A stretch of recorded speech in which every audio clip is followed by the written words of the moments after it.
It was called The Next Night, and it was one of my first movies that I ever made. And I'm pretty sure I was in year 11 when it happened. And it was just about these two girls that are hanging around this cinema or something, and one of them dresses up in the costume from the movie Scream, like the actual Scream mask, and kills people. It was highly copyrighted, and it was just bad. But that's where it kind of started from, the idea of like a film set in a cinema. I first heard about when we soon wrapped up Luna. Glenn mentioned that he was working on another film actually called Cinemaphobia. I think he even had the name. Cinemaphobia all began when I was working at a call centre doing some very mundane manual labour, taking death notices, funnily enough. And I sat down one day, I was working on a few scripts at the time, and I thought, I'm going to actually get something happening, like a full, proper, finished piece happening. So I sat down for, not literally, but it was over the course of a year when I wrote out the script. And I'm pretty sure after he mentioned that, like, not even a month later, he said, I've got the script finished, you know, we're going to film it. And I thought, what? Yeah, already? So, probably the biggest thing that I'm looking back on now that I shouldn't have done, but I did, and it, thank God, fully worked out, is I wrote the script before I found the location. So I ended up going on a search for a cinema. There was one in mind that I had always, when I was a kid, I grew up going to this cinema, and I also filmed a movie there many years ago. My first film, The Next Night. I met with the managers there, and they were like, yeah, this is going to be great, you know, they had their state managers come down and talk to me and stuff, and I sat around a table with my little leather case of information. I went through the film, and they said, yeah, this could be good, we'll organise it, we'll set the dates. And then they sent me the bill, and it was like, okay. And so I went looking for another cinema. We'd actually wanted another cinema, but fuck you, because you wanted too much money. I went to the cinema with a group of friends that night, and I handed them a copy of Luna and the script and a letter saying like, my name's Glenn, I'm a local filmmaker, we want to use your cinema for 30 nights. The next day I got a phone call from the manager of Metro Cinema, Tom, saying, well, what's going on? Are we making this film? He was just so straight into like, why haven't you contacted me yet? You know, let's get this going, sort of thing, which was excellent. Got a mention that possibly going to let a bunch of people film a movie, and they need people to look after them. So yeah. What's your name? Don't have a name anymore. And what are you doing in the film? Babysitting. Babysitting. Sort of where I came in, so heard about it probably about 2 months before it all started. That's when I put my name up to hang around and help out. Yeah, my name's Jessica Miller, and today I'm going to play Julia.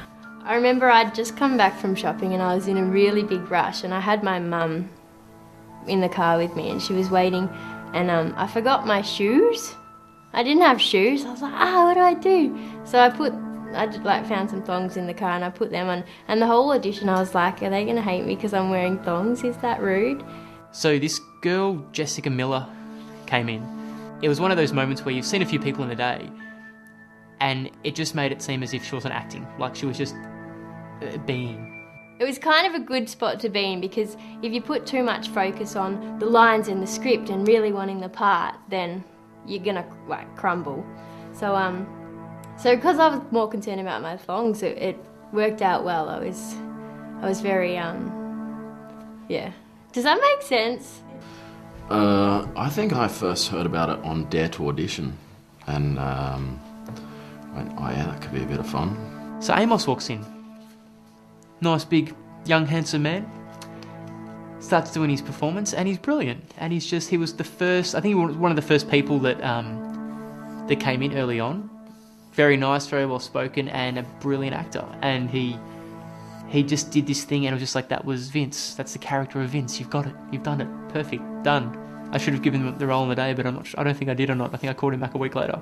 Yeah, no, pretty good. I think I walked out of it and went, yes, that's a pretty good sign, rather than walking out and going, oh, fuck. And I just read a synopsis and emailed Glenn, and then Glenn was like, oh my god, you were in my brother's play last year. I was actually thinking of you for a certain character, but I didn't know whether I should get in contact with you. And then I was like, awesome. And then Stephanie Lively came in. Like, as soon as she came in and she started reading, I said, yeah, she's going to be perfect for the role. I think the audition went pretty well, and I was kind of, I don't know, I came in here because he'd already said that, there was a character that I would be good for. And so I'd come in here with a little bit of like bravado, being a little bit like, Bonnie, yes, that's me. And then we tried to find an actor for the character of Buffalo. Buffalo was meant to be like a stoner sort of, always got a backpack full of cans on his back sort of character, inspired by maybe a few friends of mine. And we couldn't find anyone. We tried a few different people, no one really got anywhere near it. And then one of Amos's friends came in, Jordan, for Ethan. He wanted to try for Ethan, which Nick ultimately got. But he wasn't Ethan. He was good, but he wasn't Ethan. And didn't you audition for the lead and not get it? Yeah, I didn't get a part in it. Glenn was like, yeah, no, I don't want him. And then I kept looking back through these old tapes and I'm like, this guy's good, but he's not. And then it just clicked in my head. I'm like, Buffalo, okay.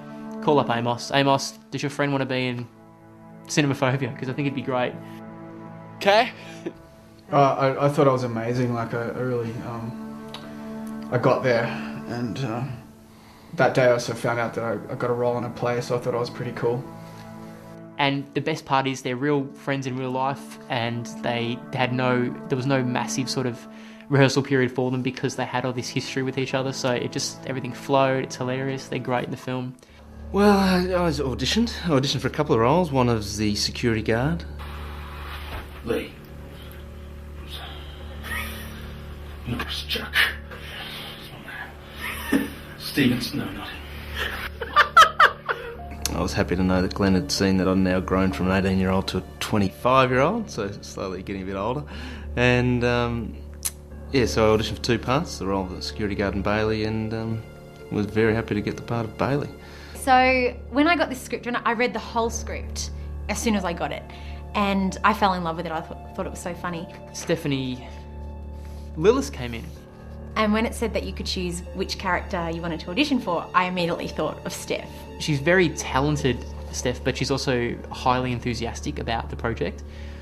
We chatted for ages, me and the director, and I just thought, yeah, he's really nice. We got along really well, and talked about all sorts of things, films and everything.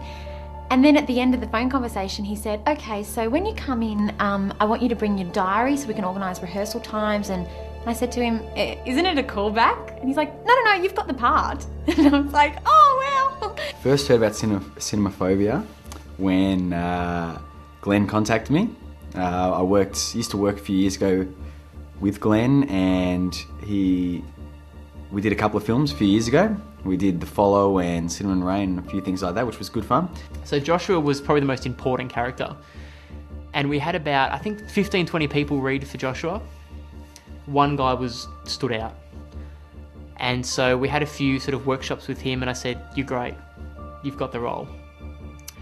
We started doing some rehearsals, and I think he missed 2 rehearsals because he had work to do, which is fair enough. It's an unpaid job. But it kind of threw everything in a spin because we're like, we need to get these rehearsals done. You haven't met this person, blah, blah, blah.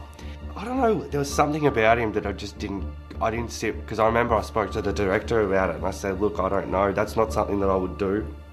It's not something an actor should do, really. And then a week later he said he had to go overseas for 3 months, so it was just like, okay. So I dreadfully had to say, we're going to have to find someone else for this. He was cast originally, but he couldn't do it. So we auditioned a lot of more guys. We went on, it was the Joshua hunt for probably about 3 weeks. So I remember a few things that we did. We went on Showcast, me and the director, which is probably a little bit naughty, but we went in the Showcast and we looked through all these photos of male actors and tried to find someone that would match what the director wanted. There was one particular guy I saw somewhere, I thought he was going to be great, we tracked him down, he wasn't interested, that happened. And then it was kind of like I was just looking around this room and there was just like this, what I was looking for was right behind me the whole time. It was Grayson.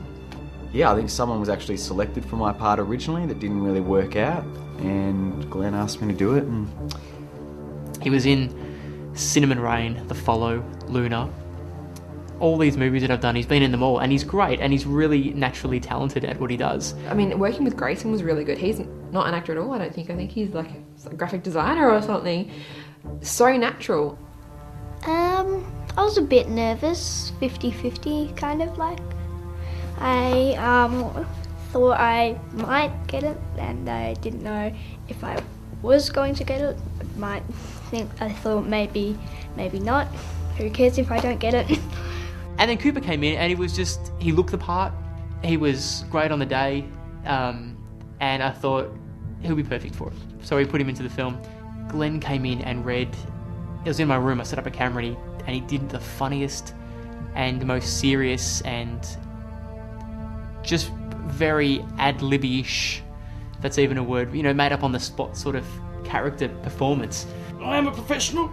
That's why I do the inside reverse thigh hamstring sweep exercise. How do you think I get up and down those stairs every day, kid? You want me to go down the foyer? I'm going to be prepared. I'm going to be trained.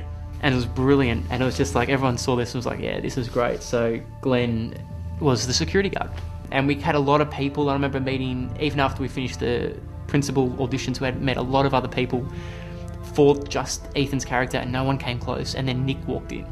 Have you realised that we're in a place where people watch movies to make a film during which people are watching a movie about people watching a movie in a cinema within a movie? That's an acronym, right? And he was just great. He was just, once again, he just took it up a level as if like, oh, I'm an audience member, I'm watching this happen. There was nothing like, oh, he's acting, he's reading lines. I think it went okay. I mean, normally I'm pretty negative when I leave auditions. I don't really think that I got it. I kind of wrote these people into little situations. I knew that Matt would be a perfect Terrence. When I came to collect the Luna DVD, Glenn actually told me about his next project, Cinemaphobia. So before long, I was back in East Doncaster to read for Cinemaphobia. My friend Stephanie, who's in the movie, she rang me up one day and she goes, there's a movie that I'm in and there's a role that can't be filled. And we had a few people, like probably about 2 or 3 girls audition for it. It was a character of Amanda, the actress it's meant to be in Joshua's film. And these girls were, not that great. Well, after I read the script and then came into audition, I think I really wanted the part basically so I could die with a shoe in my head. In the real world, you can actually look at someone when they're talking to you. So I came in and auditioned, and I think I did pretty well since I was in the movie for about 30 seconds. And Katie was great. She had heaps of ideas and stuff like that, and she was quite a talented actress.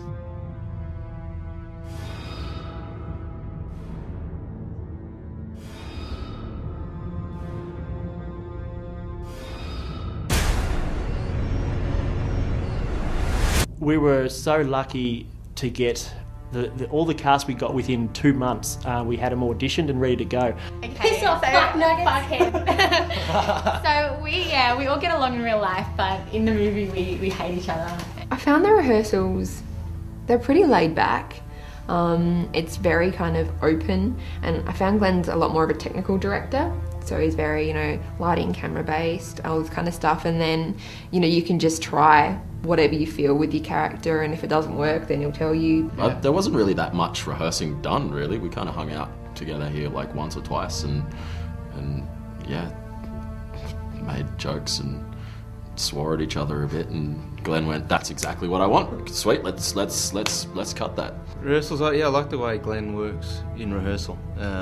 He's got his script, but he's happy to play with the script, let you sort of play with the characters, really find the character and invent the character in rehearsal. You can sort of bit of ad-lib, bit of impro, even switching genders. All day, I come to the cinema, I see you in the cinema with another girl, and then you try to tell me it's Steve's sister. I don't know what's going on. She's Steve. If you change the script a little, he won't go, "Oh no, I need that word in." It's sort of very, very free and freeing type rehearsal process. Some of them are great at making stuff up. Half of them are really good at it. The other half don't like it. So it was kind of hard to find a balance where it was like, all right, today we'll make up a whole bunch of stuff, but then I'll write it down. You can memorize it. rather than we'll make it up and then on the day we'll make it up as well, which happened with some other people. The beauty of the rehearsals was that we got to improvise a lot of the dialogue.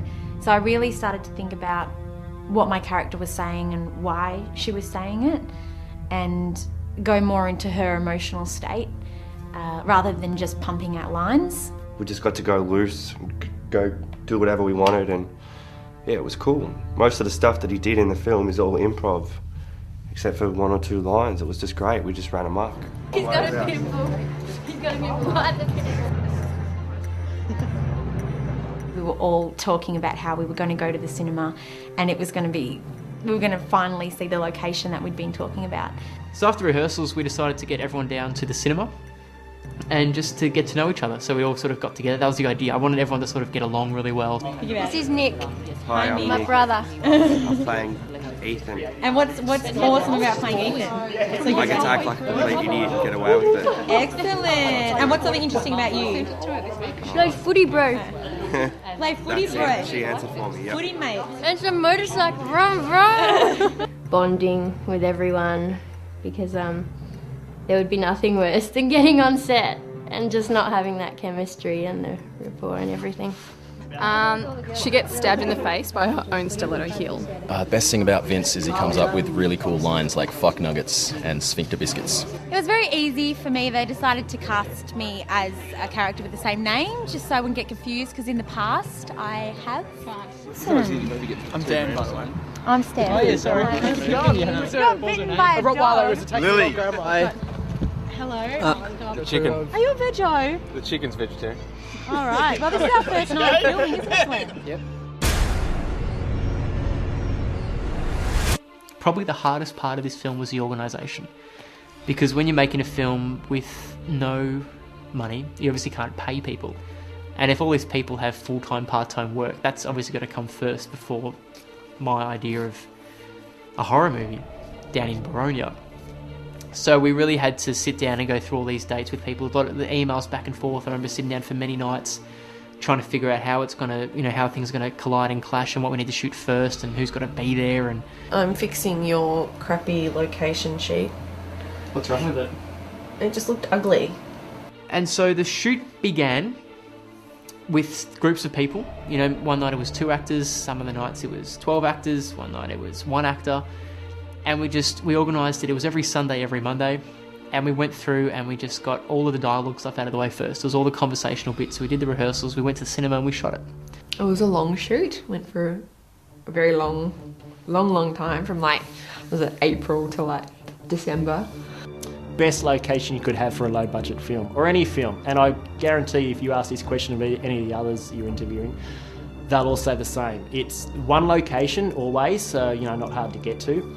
It's in a cinema. It's warm and comfortable while it's raining outside. You've got access to popcorn, toilets. In your downtime while they're filming, you can go watch a movie. Couldn't think of a better location. Well, I think having the Metro cinema was fantastic because you're actually in a cinema, whereas sometimes if you're on a set or a made set, you don't get that sort of vibe or feel. The whole cinema opened their arms to us. They just let us in. We filmed. We saw movies. It became a home for a year. We're shooting in Cinema 1 or Cinema 4 or whatever. The other 3 cinemas were free, so we just either watched the movie and just ran amok. It was awesome. It was great fun. All the cinema people were just so helpful to us. And I think my recollection of their hospitality was really warm and they were keen to get involved. I think they're a family business as well, or they certainly, it's a small firm, so they even empathise with the film. You guys always came down on Sunday, Monday. It's really quiet, so if anything, it gave you more things to do, which was good. Really, it was just basically to let you guys into different areas of the building because you really didn't have access to that, and really just to provide some support and just really watch. It's like, Chris, can we get these lights turned on? Chris, can we get the keys to the back of Cinema 4? Chris, we need more extras. So if you guys needed anything, I'd just go get it. So basically I was your bitch. He knows that. But we love him for it. and he's a great guy, and he's become a good friend. If I got there and I hadn't slept the night before and I was, you know, extremely tired, I could go and have a nap in one cinema and no one would bother me. If I wanted to hang out with everyone and be around all the people, we would stay in the candy bar bit, like, you know, hungry, eat all the candy bar, bored, play the little games. And I won 3 teddies on that machine. One of the really good things about the shoot was Adrian, the producer's wife's cooking. That was amazing. Like, I remember the first day we went in there and there was banana bread, and like, I just remember eating everything. I slept a lot on the floor because I would always come in at 10 p.m. sharp when we were supposed to come in and start filming. But for some reason, Glenn would always be like, yeah, we'll do your scene in a minute, we'll do your scene in a minute. No, next scene. And then it'd be 4 o'clock in the morning and someone would kick me on the floor going, Kate, wake up, it's your scene. So me and the floor, we had good times. I really hope they cleaned that floor. My character Josh is being attacked by the killer and he's kind of, you know, panicking. We had a few takes of that where I was breathing really deeply and started to go all dizzy, and then I'd kind of get up and have a bit of a break and it would, you know, you'd do it again. But then after a while, my hands kind of went all numb and kind of got stuck out in front of me, which was a bit awkward because literally after a while I couldn't feel my arms and then I couldn't move them, so I was just kind of, it was a bit awkward, especially driving home. Lots of late nights. Yeah. Yeah. Lots of, all right, just go to sleep for a couple of hours. It's 2 o'clock in the morning. Wake up at 3. Now, intro and be funny. Yeah. Lots of that. And of course, I was working unfortunate hours at that point. So there was many sleepless nights, and I even sort of went into work, I think, with remnants of blood on my, you know, around my lips. I'm sure I don't know what my colleagues must have thought I was doing, but Didn't love the fact that there are like mirrors everywhere in that big main room. I'm wearing a really short skirt, so I couldn't sit down, bend over, bend down. I had to be like, can you come and pick up my handbag that's at my feet? Because no matter which way I turn, somebody's going to cop an eyeful. Alright, my death scene was basically I get stabbed in the temple with my own shoe. Brilliant. And they once again were bridesmaid shoes that I had. And so I got stabbed in the temple, but we had to cut off the heel in order to like stick it. And so we shot that night, it was great, woohoo, got covered in fake blood. But then I went home and, I just left that one broken shoe somewhere, and my mum found it and was like, well, that's rubbish, chucked it out. And then that brings up the issue of continuity, because the next week we had to reshoot me being actually stabbed, and I didn't have any shoes that matched that. So we had to bring in some white, clunky, it didn't even look like the original shoe. And I'm pretty sure if you look close enough and you do a bit of a rewind, you will notice that they are not at all the same shoe. But, don't look that closely. It'll ruin the effect. Yeah, it was just a weird angle, just the way I was handcuffed, and yeah, sometimes it hurt, but that was okay. The worst thing was getting the syrup in my ear. It took about 3 months to get all that out. That was the worst for the blood.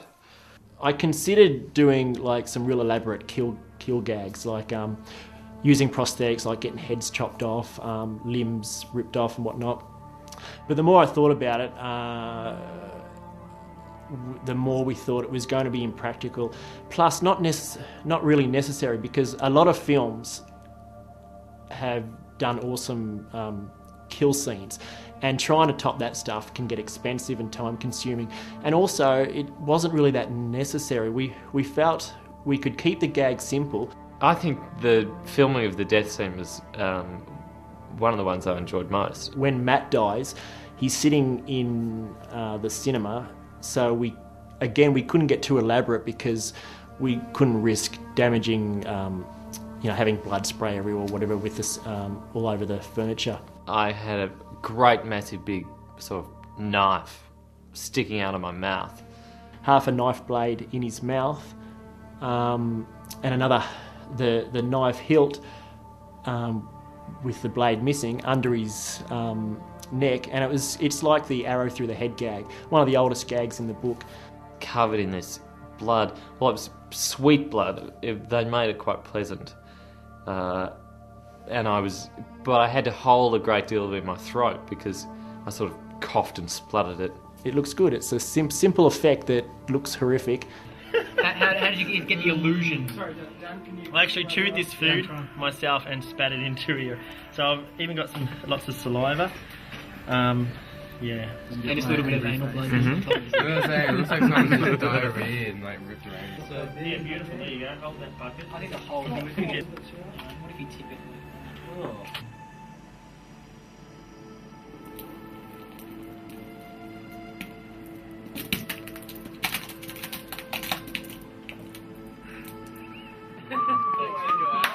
Yeah!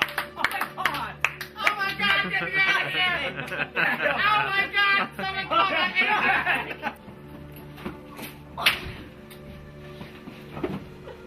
Cut.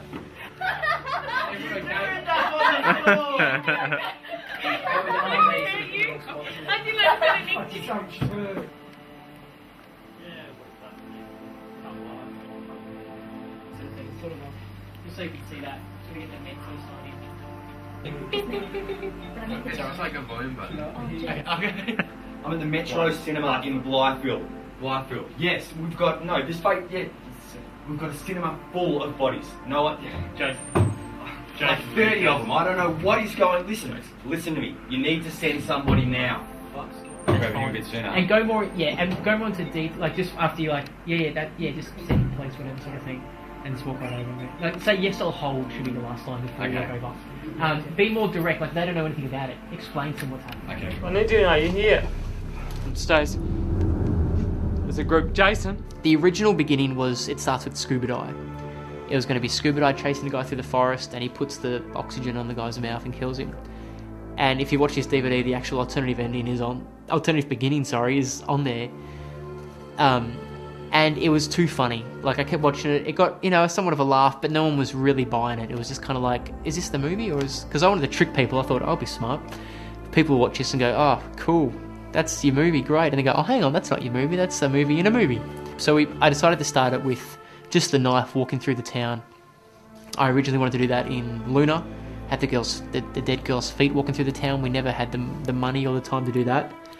And since we've got no budget and digital equipment, we could do it this time. So we went up to a place in Berwick, and we just, we're there for probably about 3 hours, and we shot this opening sequence. And then we went back a few more nights, me and Adrian just by ourselves. And he just walked around with a knife just around streets and around shopping centres and stuff just to get those shots just at that perfect magic hour time. So the opening sequence is over, like, say, 5 nights. And so from the start, the idea was to have a killer who wears a mirror as a face. And I told one of my friends about this idea, and he laughed and said, mirror face. We just found a local mirror cutter for, I think, $20. Cut up the mirror in the shape we needed. Adrian put foam on the back. Glenn had an idea that it would just be a robe, like a monk. And so luckily enough, Amos, one of the actors in the film, playing Vince, had a cloak. And he's like, take this cloak, there you go, done. As you can see, it is a god-awful brown. We don't want him to look like some mad monk. We want him to look evil. And Adrian did his magic.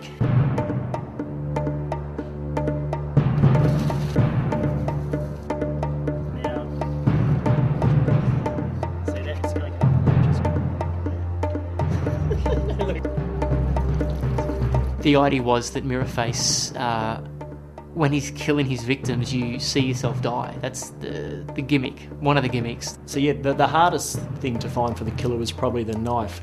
I wanted one of the meanest looking knives, because you find a lot of killers in movies just have these boring, they look like kitchen knives. I didn't want that. I wanted something that, was a character on its own. And so I found a hunting knife on eBay, so ordered that, made some plastic replicas so we could, run around with them, and less hazardous for the actors, as well as cut up to do gags and whatnot. Considered a two-way mirror, because Mirrorface was going to do a lot of running around, and we thought it was going to be time consuming to have him stand there and be directed and whatnot. We couldn't find a two-way mirror, so we took the time-consuming route of having him directed everywhere.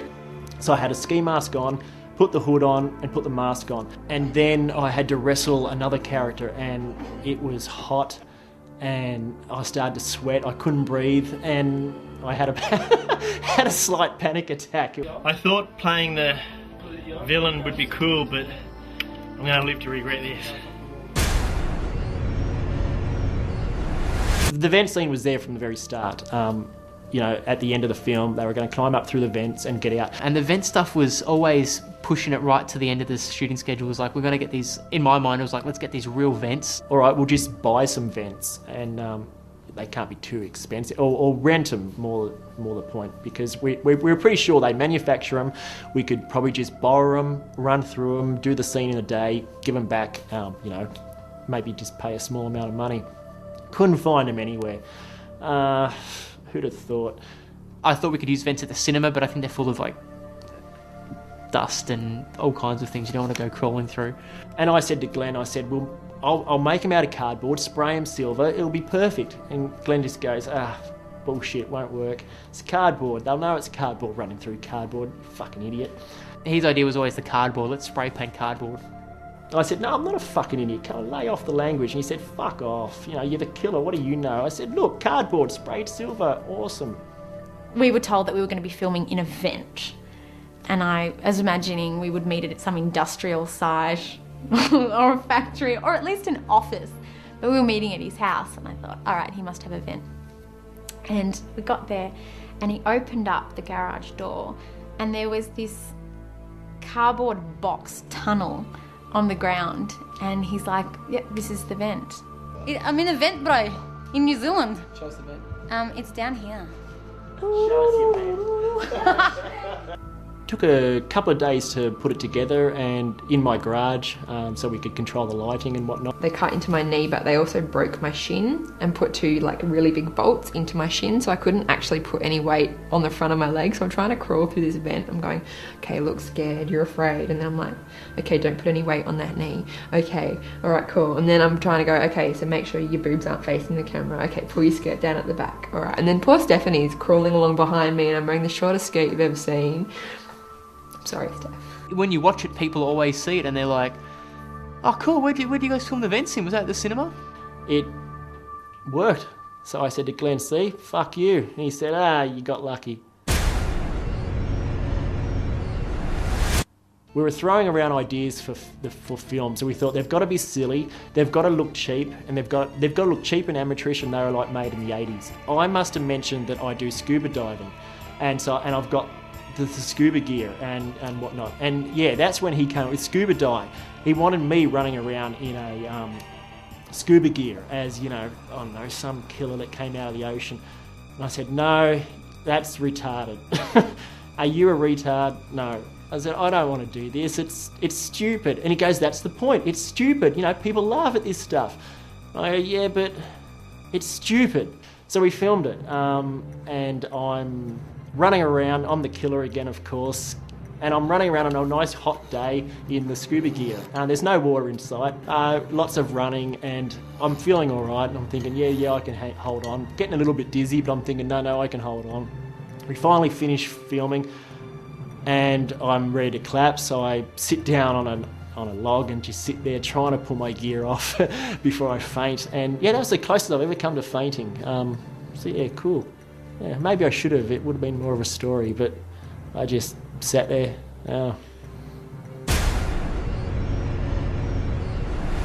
I would bring the footage home and I would start editing. I'd upload all the footage and I'd start cutting through it. I'd cut out the things that didn't work, obviously the in-between bits of the camera. I'd just get a very rough cut of some scenes, especially if we had filmed a scene that night. It was just this massive puzzle. It was just like, let's put this bit in first. You know, this massive canvas was just like, first piece, second piece, third, fourth.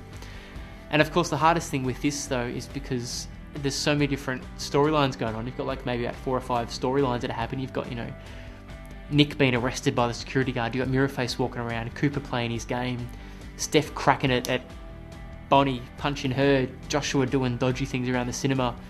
all these different sort of storylines happening, and it was hard to figure out where people should be at any one time. So it was like, okay, if this person's in this cinema, then they can't be in that cinema because 2 scenes ago, that cinema was empty. At the end of The Follow, I thought to myself that the music track there is the best in that film.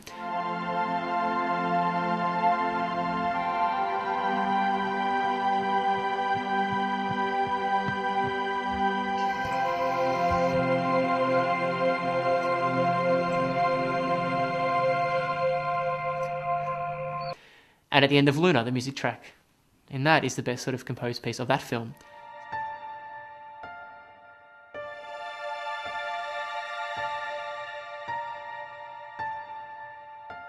And that was the hardest thing, to try to figure out what sort of music this film should have. And I tried about 5 or 6 different tunes, got sat down at the keyboard, and I just couldn't get it. It was just, I was trying chunky things, I was trying like a couldn't do it, wasn't working. And so I sat down, I'll make an unspecific scene today, I'll make an action sequence piece. And so I started with the basic piano thing, and then I thought, I'll make that trumpets. I'll make it sort of like a trumpet, sort of like the trombone kind of, so it's like that sort of thing with the main theme. And then I did a double orchestral note over the top. So it was like if I held down on an A note, I'll do the A note an octave up. And so I did the bass line like that, and it gives it a really sort of uplifting sort of sound. And then after that, I added just a very high sort of frequency piano solo over the top. And I did the track once, and I listened to it, and I went, this is going to work for the ending, and I never changed it once. And then the ending went through 3 different phases. There was a whole bunch of different endings that I had in mind. But the ultimate one was to do the body bag scene. I thought that would be kind of a cool cliche, but I think it would work for the film. So when I saw the final cut in the, well, with Glenn's films, nothing's ever quite the final cut, but we when we were at Hoyt's with the preview screening, the bits after the end of the after all the deaths and after all the mayhem comes this sort of extra bit that I'd either totally forgotten about. I wasn't in, so I probably didn't no, I did. But either I'd forgotten about it or it changed or something, where it's almost like a CSI type situation where, you know, the crime scene, you've got the guys in white coats and the police, and they've shut off the cinema and they're investigating what happened. And that was an interesting ending. I think it really sort of added something to the ending.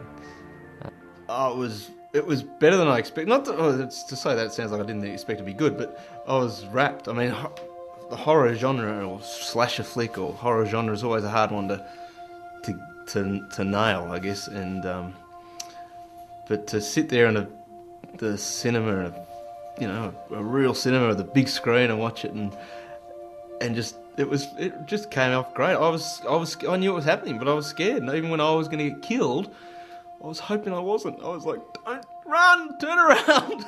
I knew probably from the first reading, and maybe from that point, that everyone in Cinemaphobia was going to get along really well, and the team that we had was very special. To me, a project's all about generally the vibe between people. That means a lot. And this one was good. Everyone was they tolerated each other quite well. There was a lot of love. Yeah, it was so memorable. It was so memorable. It was fun. We had so many people help out, like just for the love of what they do. All the actors, Metro Cinema Baronia is Cinemaphobia to me. Like, we made a movie, but that's the place. But I loved being in the cinema, and it kind of started to feel like home. And I was really sad when it wrapped, or when my last scene in the cinema was wrapped, because it just felt like the end of an era, because filming took so long that it felt like, not only because of the physical location, but the fact that group of people weren't going to meet in that location on a Sunday and Monday night, and we weren't making a film anymore. It was really devastating. For the most part, low-budget films, they're a miracle just to get made, finished. When one's finished, then, hats off to the people who did it. I wish we could do it again. I wish. I need to work. This is cool. It was so fun. I miss it. I miss it bad. That's why I'm hanging for the premiere. So we can all get back together and just watch the film and go out and get drunk and do whatever. We can play Cinemaphobia, say in the next 2 months, play it for a week, then it stops, and then say after like another 5 months we've got a blank in the programming, we just chuck it back in again and start playing it. So it can just run forever basically.